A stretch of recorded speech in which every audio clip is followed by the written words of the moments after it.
Hello world, this is Random Fix, and in this video today we're going to be discussing the drive cycle process for Scion, Toyota, and Lexus because they're the same company. So I'm going to cover this with you guys in depth.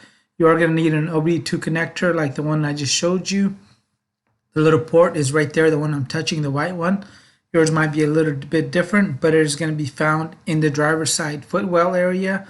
The best part is they're under 30 bucks and they just slide on, and they allow you to actually check the monitors on the vehicle, and you want to make sure the ignition on the vehicle is on but the engine is actually off. And now you can go ahead and scan your vehicle and get those monitors ready.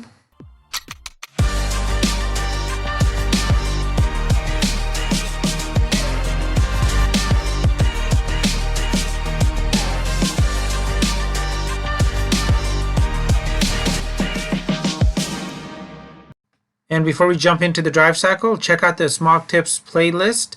And once you click on the playlist, you can actually watch the whole drive cycle in process, where I'm going to show you how to do this on the road. And if you need further assistance on how to understand these inspection monitors, check out this video titled "What to Do to Smog a Car." Hello world, this is Random Fix. In this video today, we're going to be discussing drive cycles for Toyotas 1996 and newer. So if you have a Toyota that needs a drive cycle completed to pass an emissions or a smog test, I'm going to show you how to do this from start to finish. And this is a little bit more of a technical video than I normally do.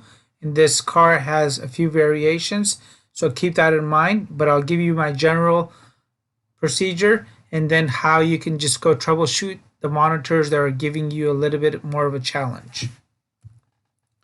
So the very first thing that we need to do is just understand some very basic vocabulary here. And OBD2 here stands for Onboard Diagnostics Type 2. This came out in 1996. And this is wonderful actually, because before 1996, every vehicle manufacturer had their own port and the whole thing was a mess. So after 1996, everything is simplified. Using a little $30 OBD2 reader, we're able to troubleshoot a lot more of our vehicles without fancy equipment. DTC stands for Diagnostic Trouble Code, and then there's pending codes and hard set codes. And a hard set code is one where the computer knows about the issue, detected it, and it's triggered your check engine light, versus a pending code where the computer has an idea that something is going on and needs more information to verify it. However, it has not triggered your check engine light on yet. MIL stands for Malfunction Indicator Light, aka the check engine light, the service engine light, the service engine soon light. When you're using an OBD2 reader, you're going to see OK sometimes. Then OK is the same exact thing as complete, set, or ready. Incomplete is going to be abbreviated with an INC. This means that it's unset and that monitor is not ready. And if you see an NA, that basically means that monitor does not apply to your vehicle. And I have 5 monitors listed here. And these monitors are actually listed in order on how they normally set. And the very first monitor that gets ready is the oxygen sensor heater. And the oxygen sensor heater basically helps the oxygen sensor get up to speed faster so the vehicle can take over the emission controls. We have the oxygen sensor. And on most vehicles, for example, on a 4-cylinder Toyota, there's going to be at least 2 oxygen sensors on the newer style vehicles here. And there's going to be one before the catalytic converter. That's known as the pre-cat or upstream oxygen sensor. There's one right after the catalytic converter known as the post-cat or downstream oxygen sensor. We got the EGR monitor. We got the CAT monitor. You may hear certain people talk sometimes and they'll say things like, my cats are bad. They're basically saying that their catalytic converters are bad. And some cars do have multiple catalytic converters. So a catalytic converter is the part and the CAT is the monitor on the OBD2 reader. We have EVAP. EVAP stands for the Evaporative Emissions Control System. In short, basically this keeps the gas fumes out of the atmosphere. When you're doing this test, you really want to try to use a stopwatch to time it, as it'll give you a much better experience. and some technical parameters. And there's a lot of technical parameters on this vehicle. So the very first thing is make sure your check engine light is off. And for the oxygen sensor, basically it needs to run for about 9 minutes for that monitor to set. And if you have any pending codes, you want to make sure you clear those up before you start on this drive cycle. And even if you do the drive cycle perfect, but you have a pending or a check engine light on, you will not be able to complete the drive cycle. So you're basically going to fail the smog test. And so the very first thing you want to do is you want to go ahead and clear that code and fix that code if it pops up again. And once that's fixed, go ahead and do a cold soak. So basically you let the vehicle sit overnight for 8 hours, and you want to make sure that the difference in the intake air temperature and engine coolant temperature is less than 13 degrees Fahrenheit. So it's best to do this in the morning time. And also when you're doing this drive cycle, it is very important to make sure you're on open road with little to no traffic. The night before, you want to lock up your car. You want to keep your car keys far away from your Lexus, Scion, whatever you're driving. This is the drive cycle that I recommend. And you want to do this first, because when we get to step 10 here, you're going to understand why. Because we're going to go and focus on anything that's unset. Because about 80% of the times, if we do this correct, we'll get those monitors to set. However, as the vehicle ages, the components get older, things don't work as smoothly as they once did, you may have a monitor that's a little bit trickier, that's going to need a little bit more exact procedures to get ready. You want to make sure your gas level is between 1/4 to 3/4. I always recommend the 3/4 of a tank of gas when you're doing a drive cycle tests like this. You want to park on a level service overnight. You want to make sure that the vehicle is locked, the keys are far away from it, and make sure you're not going to use cruise control or air conditioning as you're doing the test. And you want to make sure that the outside air temperature, most of the times when you're starting it, is below 86 for most vehicles. And go ahead and start your engine. And you want to let the vehicle idle for at least 9 minutes. And the key word here is at least. I normally recommend 15 minutes. And the more the vehicle warms up, the better those monitors, such as the oxygen sensor heater monitor, the oxygen sensor itself, is going to get ready. Once the vehicle has warmed up, you're going to jump to step 3, which is basically to accelerate to between 40 to 55 miles an hour using throttle, and hold that speed for a minimum of 5 minutes.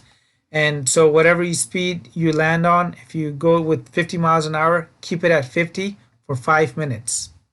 Step 4, you want to go ahead and decelerate to under 20 miles an hour without touching the brake or shifting gears. So this basically is the coasting stage. The coasting stage is really important for helping set certain monitors like that EGR. And once you get under 20 miles an hour, you want to use the brake pedal to come to a complete stop. Once you come to a complete stop, you want to allow the vehicle to idle in gear. So D for automatic vehicles and neutral for manual transmission for 1 minute. Then go ahead and put the vehicle in park and allow the vehicle to idle again for another minute. And if you have a manual transmission, keep it in neutral for an additional 1 minute. Turn the vehicle off. Wait 1 minute and restart the vehicle. Step 7, we're going to accelerate to 40 to 55 miles an hour again with a 1/4 throttle here and maintain that speed for 2 minutes. Step 8, we're going to go ahead and decelerate to under 20 miles an hour, but now we're actually going to go ahead and use the brake pedal, the shifter, or we're going to basically downshift using the manual transmission. And once under 20 miles an hour, we're going to come to a complete stop. Now we're going to go allow the vehicle to idle in gear for another minute. And then we're going to do another 1 minute in park. And you want to turn the vehicle off. When this is done, wait 1 minute. Grab your OBD2 reader that I showed you in the very beginning of the video. And when you get back from your test drive, you want to scan it. And if everything is done, it'll say 0 codes incomplete, 7 that are complete, and 4 that don't apply, and 0 codes found. And this is a 100% chance that you're going to go ahead and pass your emissions tests as long as you haven't altered anything on your vehicle and your vehicle passes the visual inspection as well, which I'll cover a little bit later. And my biggest tip here is you want to focus on only the unset monitors. So if you did this correct and you got, let's just say, 6 out of the 7 monitors correct, and the only monitor that's incomplete is your catalyst, you want to then focus on the catalyst monitor. So now I'm going to go break down each monitor for you guys. So whatever monitor you're dealing with, you could focus on that. So the very first monitor that you normally want to set is the oxygen sensor heater monitor. And this is the exact procedure for the oxygen sensor heater monitor. From a cold start, you want to start the motor, leave it in park, don't touch the gas pedal, and you want to let the vehicle idle for at least 9 minutes. Once the vehicle has idled for at least 9 minutes, you want to drive to 25 miles an hour for 1 minute or a little longer. And you want to make sure that when you're doing this, that you keep it very light with the throttle. So your engine RPM should be above 900 and below 3200. And if this does not set your oxygen sensor heater monitor, repeat these steps here to get this monitor to set. If this monitor is not setting, I would definitely investigate why, because this monitor is going to keep the oxygen sensor itself from getting ready, and it may keep the catalyst from getting ready. This oxygen sensor heater monitor is super important. The next monitor that we want to get set is going to be the oxygen sensor itself, and there's 2 different types. So on these Toyotas, there's going to be the front and rear oxygen sensor. So on this one over here, they both have O2 sensors before the catalyst and after the catalyst. And then there's another variation that has an air fuel ratio sensor in the front, and in the rear it has an oxygen sensor. So let's focus on the oxygen sensor in the front and back first. So with that, you're going to start the motor and you're going to drive for 3 minutes at 25 miles an hour. And you want to make sure that that engine RPM is above 900 and under 3200 RPM. And then you want to go and coast to under 15 miles an hour without touching the brake or shifting gears.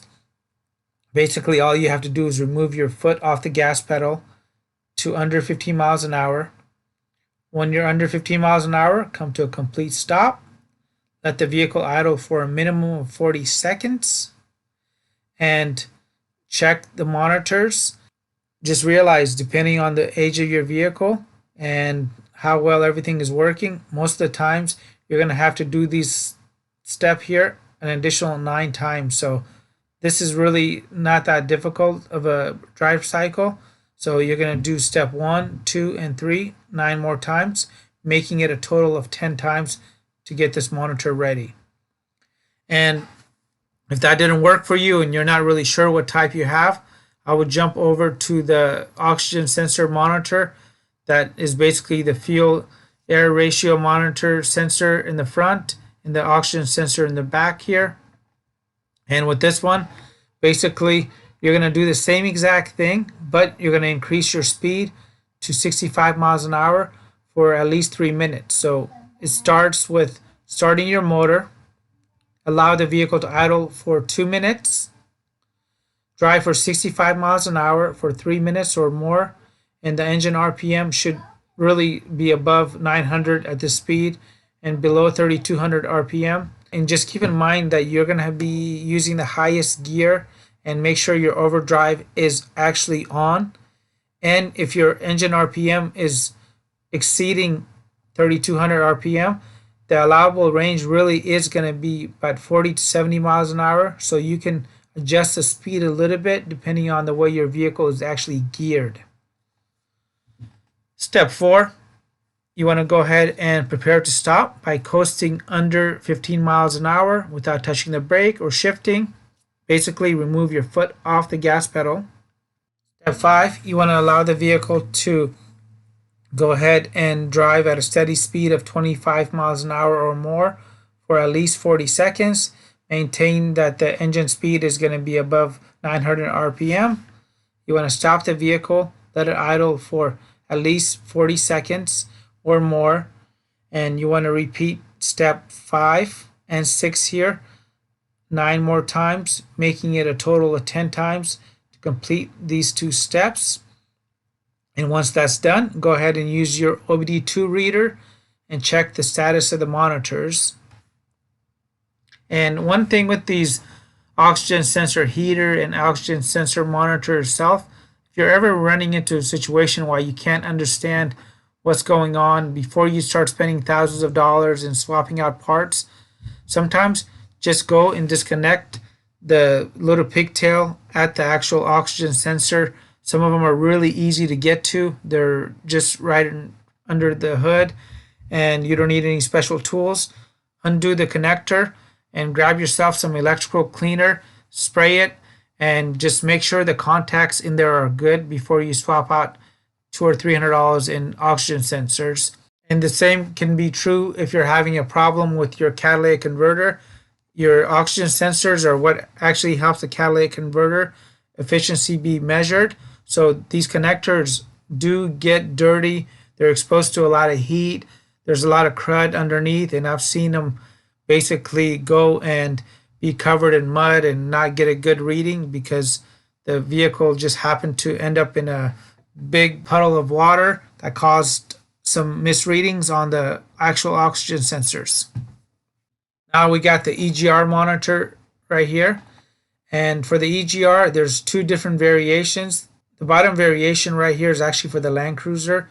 So for 99% of vehicles, this is the EGR monitor readiness right here. So step 1 is based on the temperature outside.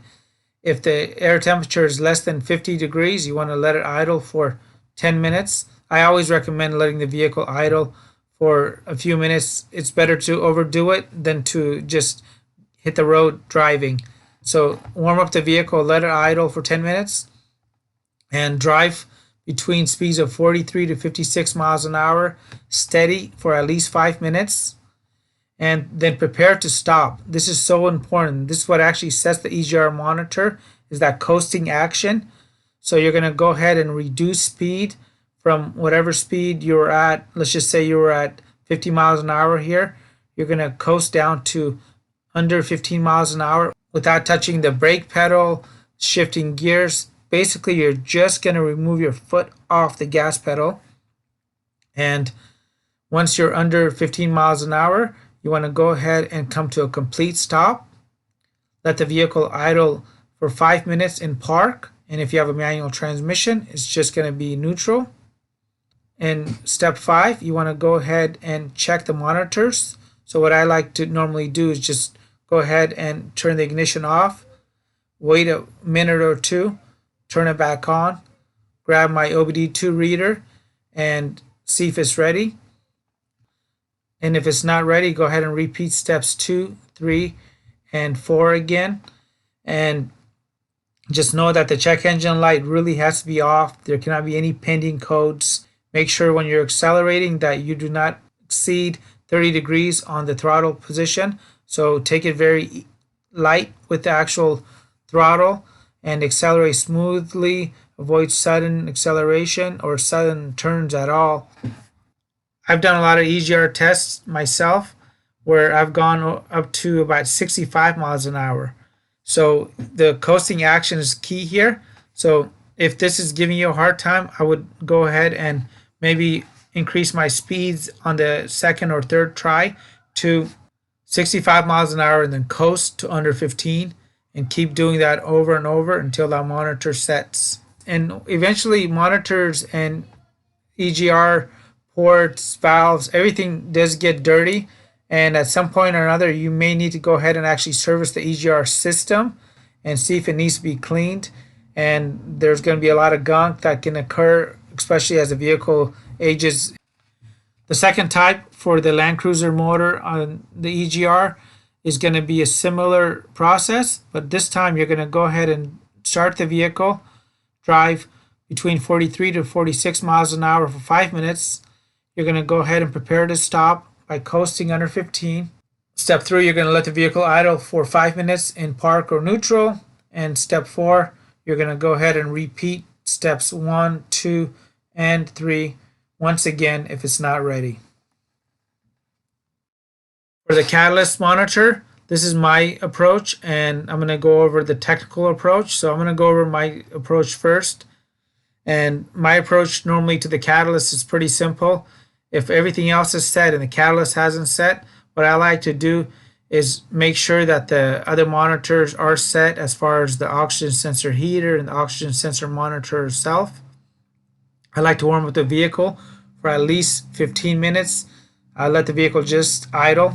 So I start it and I make sure that the AC is off and I walk away. 15 minutes later I come back, and what I do is I keep the vehicle in park, but I increase the RPMs to 3,000 RPMs for 3 minutes, and I actually have a video about that. And as you guys can see in this video, I'm actually revving up the RPMs to 3,000 RPM. And for some older Toyotas, this is the key here. I've had so much great feedback about this technique. So if you have an older Toyota, Scion, or Lexus, and you cannot get that catalyst monitor ready, I would give this a try. And then after a real warm-up, I like to drive for 65 miles an hour with AC off, the cruise control off on a level road with 3/4 of a tank of gas. And I just drive steady. And I have had vehicles with really high miles, 200,000 miles plus, that I had to drive over 400 miles just to set the catalyst because it was so bad. It kept throwing a P420 code. And I have several videos on products. If you guys check the Smog Tips playlist, if you guys are getting such codes or having problems with your catalyst, check those out. There's really easy ways to clean it. And I'll also have a video on how to buy a catalytic converter for dirt cheap. So check that out in the Smog Tips playlist. You guys will find that in the video box below. So for the technical aspects of the catalytic converter, these are it. And just know that this gets to be very technical, so I'm just going to go ahead and read this off to you. So the minimum time is going to be 330 seconds since startup, and the intake temperature has to be between 170 to 230. The air temperature needs to be between 20 to 180. The time since entering into a closed loop for the fuel system has got to be 30 seconds. The infrared on the rear oxygen sensor has to be 900 degrees Fahrenheit. The EGR has to be between 1 to 12%. The throttle part max change is going to be here. We got vehicle speeds between a 5 to 70 miles an hour, and the fuel level has to be greater than 15. I really highly recommend the 3/4 of a tank. Engine RPM between 1,000 and 1,600. So make sure you're in your top gear when you're doing this most of the time. Engine loads between 15 to 35%. Infrared catalyst temperature of 850 to 1200, and the number of switches for the oxygen sensor has got to be 50.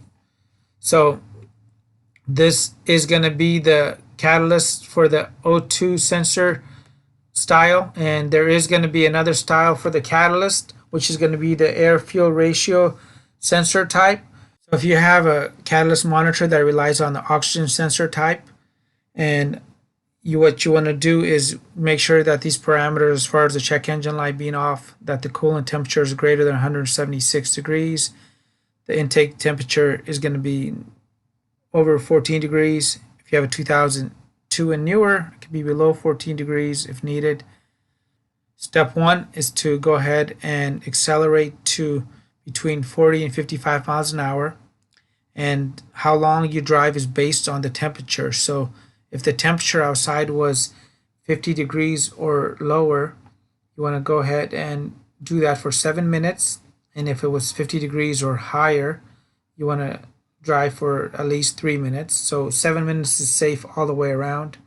Step 2, you want to reduce your speed down to 35 to 45 miles an hour now, and continue that for another 7 minutes. And just note, you want to make sure you really maintain a smooth throttle when you're doing this. Avoid those sudden accelerations, avoid sudden deceleration as much as possible. So whenever I'm jumping between these two speeds here, I actually just like to let it coast, and that will really let the system go ahead and set that monitor. And if it doesn't set the very first time, if you're unable to set the monitor, go ahead and repeat it, because next we're going to be covering air-fuel ratio type. And if your vehicle uses the air-fuel ratio sensor type instead to get the catalyst monitor ready, and this is really problematic on a lot of the 98 through 2002 vehicles. So I get a lot of emails about this, because the older these vehicles get, the more problematic they become, because everything just gets old. So you want to make sure all these requirements here are met, as far as that the check engine light is off, the coolant temperature needs to be 176 degrees or more, the intake air temperature must be at least 14 degrees. So if you live in a climate where the temperature is colder than this, you may need to park inside of a garage. So 2002, there's a way to go ahead and bypass that. Step 1, go ahead and speed up to 40 to 55 miles an hour. And based on the outside temperature is going to be how long you're going to drive it for. So if the temperature was above 50 degrees, you're going to drive for 3 minutes. And if it was below 50 degrees, you're going to drive for 7 minutes. So 7 minutes safe all the way around. And once you achieve your 7 minutes, go ahead and reduce the speed down to between 35 to 45 miles an hour. So I like to let it just coast down to speed here. And again, make sure you maintain a very smooth throttle, avoid sudden acceleration, avoid sudden deceleration. And now we're going to go ahead and jump into the EVAP monitor. So the EVAP monitor might be exempt in your state. In California, it's currently exempt as of December of 2020. So check with your own state. So for the random fix method, all I do is I make sure that I have at least 1/4 to 3/4 of a tank of gas. 3/4 is recommended. I don't drive on any hills as I'm doing this EVAP monitor test, because the fuel will just go ahead and slosh around in the back and create all kinds of delays in getting my monitor to set. And I like to go ahead and let the vehicle park overnight on a level surface. But in the real world, there's going to be a lot more technical parameters, especially on these problematic 2000 to 2002 vehicles that use the vacuum pressure type for the EVAP here. And this is the procedure. And I've done a lot of work on this. So if you guys are finding this video to be helpful, please let me know in the comments down below, because I've probably put in at least 20 to 30 hours of research. I would greatly appreciate that. And as far as the procedure for this, you want to make sure that these requirements here are met. So between a half a tank to 3/4 of a tank. And you want to make sure that the elevation is going to be below 7,801 feet. And that the intake and coolant temperature is going to be between 40 to 95 degrees. You want to make sure this is a cold soak overnight, so at least 8 hours is sitting around on a flat level surface. And if you have a 2002 and newer vehicle, you could bypass the temperature requirement. So once the cold soak is performed, you want to go ahead and jump into the actual procedure here. Step 1, go ahead and release the pressure in the fuel tank by removing the cap, and then go ahead and reinstall it once the pressure is released. Step 2, start the engine and allow it to warm up so the engine coolant temperature is at least 167 degrees Fahrenheit. The key word here is at least, so you're better off getting this to be 1 or 2 degrees hotter than being under. So just let the vehicle idle for 9 minutes. Once the vehicle has gone up to temperature, just go ahead and raise the engine speed to 3,000 RPM for 10 seconds. And then you're going to let the vehicle idle now with the AC on, because that's going to go ahead and put an additional load on the actual engine between 15 to 50 minutes. Yes, that is 15 to 50 minutes. These are the directions. And if your vehicle doesn't have AC, you're going to basically need to go and set the parking brake. So pull up your parking brake as tight as you can. Go ahead and check the wheels, all four of the wheels, and make sure that that vehicle is really in place and it's not going to be able to move. Then you're going to go and put the vehicle into drive and let the vehicle just idle there in drive for 15 to 50 minutes. That's the way it needs to be done if your vehicle does not have air conditioning. And if your EVAP monitor doesn't have any leak detection, this is the directions. So this is really going to pertain to those 96 through 2000 vehicles that tend to be very problematic with the EVAP. Again, you want to make sure all these requirements as far as elevation, temperature for the coolant, and intake are met. You want to begin off with step 1, which is basically drive the vehicle at speeds between 43 and 56 miles an hour for 3 to 5 minutes. Then you want to go ahead and stop the vehicle. And once the vehicle is stopped, you want to let the engine idle for 3 to 5 minutes. You want to go ahead and repeat steps 1 to 3. So step 1, 2, and 3 once again. So once that's done, you want to go ahead and you grab your OBD2 reader, scan it, and check if that monitor is ready. And if you happen to have a Toyota Prius, this is the drive cycle procedure for getting that monitor ready. As far as the EVAP, you want to go ahead and let the vehicle sit for 8 hours or more. Make sure that the coolant and intake temperature are between 40 to 95 degrees Fahrenheit. Park on a level surface with the gas level between a quarter to 3/4 of a tank full. Be under 7,800 feet in elevation. Open the gas cap, release the pressure, reinstall the cap. Once this is done, you want to go ahead and start the engine. And when possible, go ahead and drive for 15 minutes between speeds of 50 to 65 miles an hour. And if the speed drops below 45 miles an hour, you're going to go ahead and have to repeat this process. And make sure you drive on smooth, level road, because the fuel will basically not slush around in the back. Do not turn off the ignition until the drive cycle is complete. And once your monitors are set, you're ready to now go and get the vehicle smogged. Remember, if your vehicle is a 96 through 99 vehicle, you will have to get the vehicle tested on a dyno at 15 and 25 miles an hour. They're going to use a gas analyzer to test the vehicle's emissions. They're going to test your gas cap. They'll do some other tests. And they're also going to do a visual.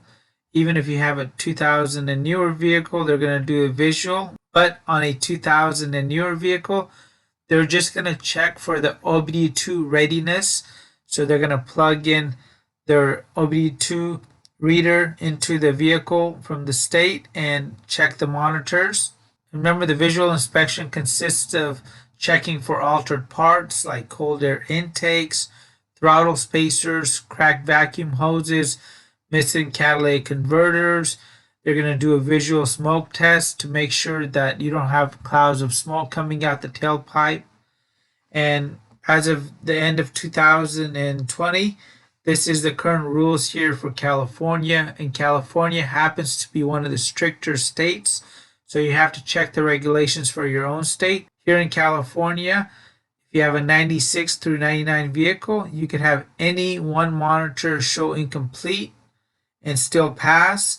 Now, depending on the smog station, they may just go ahead and plug in their OBD2 reader is not connected to the state, see that you have a monitor that's incomplete, and tell you to keep driving, because they don't want anything to come back to them to show that on their record for the shop showing that they passed X amount of vehicles with unset monitors. So if that happens to you, go to another station. And if you have a 2000 and newer vehicle, only the EVAP could be unset.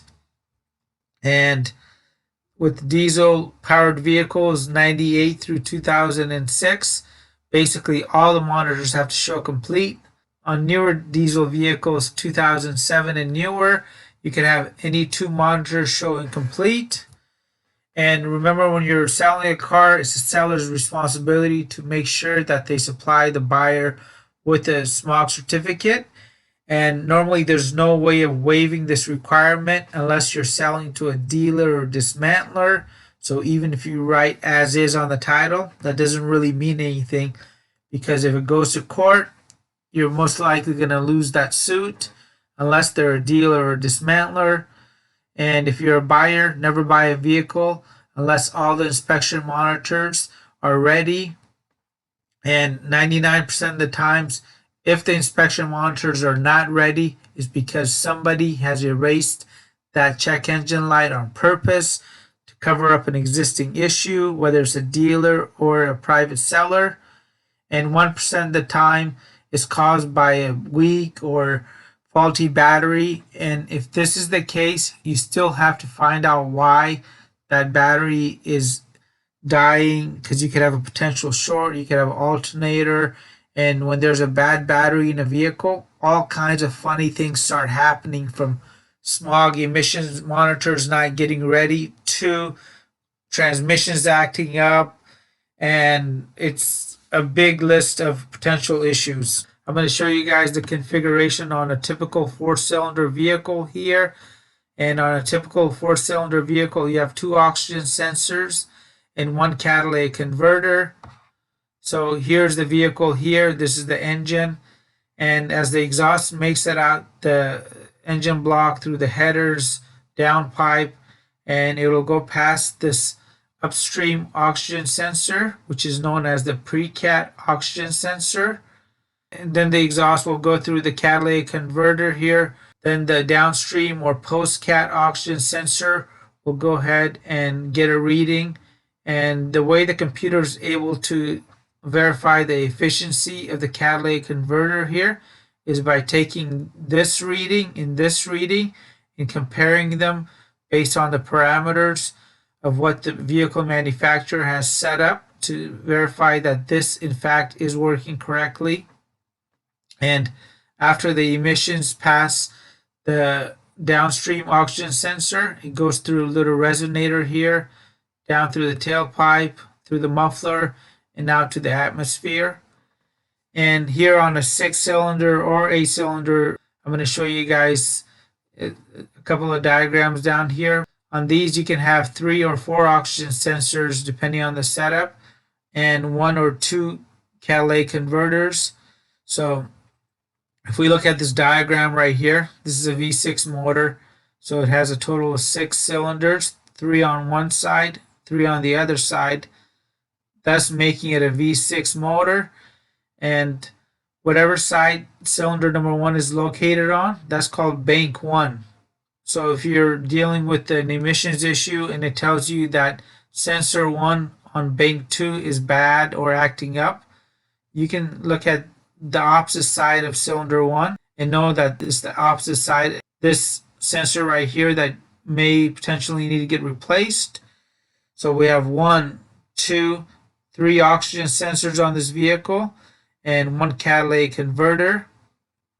And this too is a V6 motor. The only difference is the cylinder number 1 is located on the lower side here, and this is bank 1, and now this is bank 2. And here on this setup here, this is a V6 motor, and we have a total of 6 cylinders again, 3 on one side, 3 on the other side. But now we have 1, 2, 3, 4 oxygen sensors and 1, 2 catalytic converters. And if it was a V8, it would just have an extra cylinder on each side. And here's my top 8 tips to pass an emissions test. The very first one is going to be, make sure that you smog right the very first time. So if you know your vehicle has an issue, you want to make sure to get that issue fixed before you try to go and smog the vehicle. And you should never really fail an emissions test, because with these simple scan tools, you can verify that all the monitors are ready. And before you go to the station, you can just do a simple plug in, and it'll let you know that the car's inspection monitors are ready. And you can do this with confidence, knowing that you're going to go and pass now, because any failed emissions data will get reported to Carfax and AutoCheck, and this can actually reduce the value of your vehicle. Number 2, you want to make sure that the check engine light is off but working. So before you purchase a vehicle, put the key in the ignition and turn it to the very last position and verify that the check engine light is there.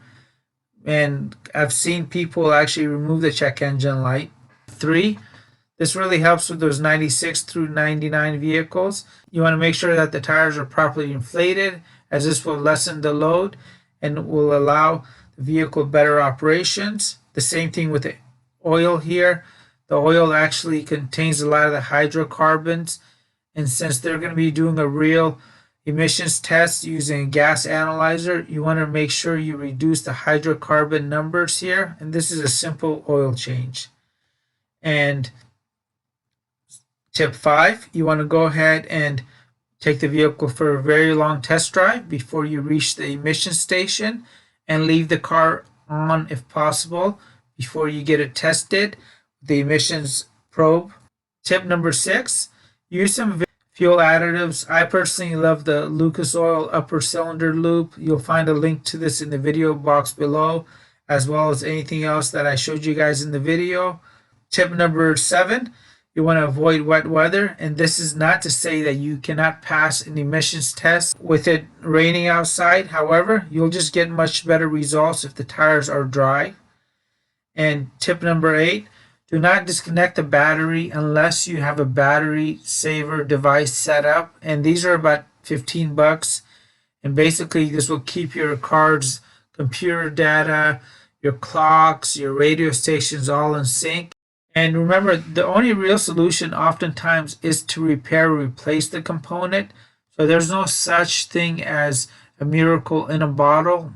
But if you're looking for a quick fix for your catalytic converter, just because maybe you don't have the time or money to go and have that issue fixed, I have a couple of videos down in the video box below that cover such products, and I'll give you guys my honest and truthful review of them and some preventative tips here. I love doing everything myself, so if you can try doing some of the simpler repairs yourself, like the engine oil changes, transmission fluids, differentials, changing the filters, the engine air filter, the cabin air filter, the fuel filter, if you clean your throttle body, change the wipers, and do the brakes on your own vehicle. This is such a nice thing to start doing, because the more you learn about a vehicle, the better off you're going to be as far as taking care of it. And what I have found out from my own experience of working on cars over the last 27 years is the time that I actually save doesn't even compare to the amount of money, because a lot of people go and get their oil changed at the dealer, and that could take 1 hour or 2 hours. Most of the times I'm able to change the oil on my vehicle in under 15 minutes. So not only did I save between 60 to 80 bucks, but I saved myself at least 45 minutes of not having to wait around, and I got it done, and I can go move on with my life.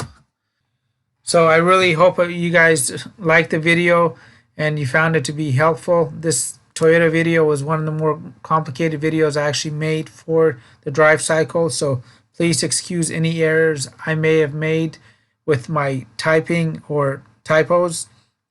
And if you guys are new to the channel, please consider hitting that subscribe button in the bottom right hand corner right here. You could also click that little notification button as well, so anytime I post videos that are aimed to save you time and money, you guys will get notified. If you need additional help, please comment down below. I would love to hear your thoughts. And check out the Smog Tips playlist. I guarantee you guys I have a video on how I can go ahead and help you with your smog emissions issue, and you'll find a link to that in the video description box below. Thanks again.